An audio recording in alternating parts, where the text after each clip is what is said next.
Pemirsa, salah satu pintu masuk bagi pekerja migran Indonesia atau PMI ke tanah air, Provinsi Kepri merupakan daerah yang kerap dijadikan sebagai jalur kembalinya PMI dari negara tetangga.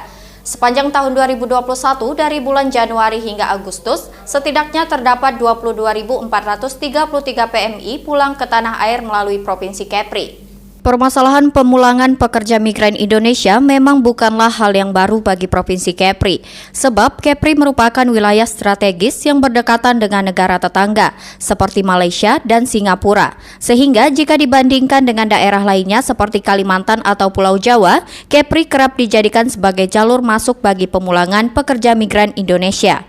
Hal ini sempat dikeluhkan oleh Pemprov Kepri, sebab di masa pandemi COVID-19, pemulangan pekerja migran Indonesia seharusnya tidak hanya berpusat melalui Kepri semata, menimbang resiko dan penanganan operasional yang justru dinilai membebani daerah. Namun, masalah ini segera teratasi setelah Gubernur Kepri berkoordinasi dengan Kemensos beberapa waktu silam. Berdasarkan data yang dirilis BP2MI Tanjung Pinang, sebanyak 22.433 orang pekerja migran Indonesia diketahui telah masuk ke wilayah Indonesia melalui Provinsi Kepri sepanjang tahun 2021 ini.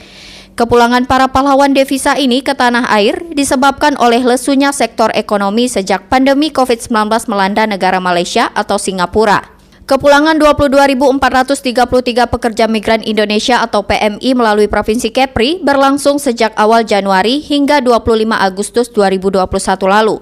Sekretaris Daerah Provinsi Kepulauan Riau Lamidi mengatakan pihaknya telah melakukan penanganan terintegrasi terhadap para pekerja migran Indonesia tersebut. Mulai dari proses pengecekan COVID-19, pelayanan karantina terpusat, hingga proses pemulangan para pekerja ke wilayah asalnya. Dewan Ketahanan Nasional 7 orang hadir ya, dipimpin oleh Pak Sekjen. Beliau menanyakan tentang penanganan PMI di Provinsi Kepri.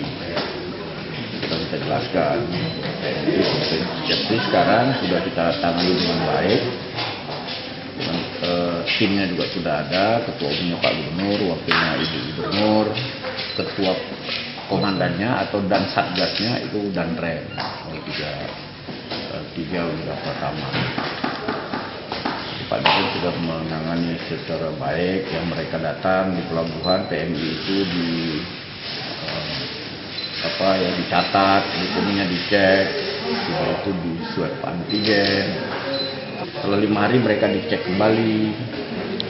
Setelah dicek yang negatif pulang ke daerah masing-masing, yang masih positif ya kita tangani dengan baik sampai dia sembuh.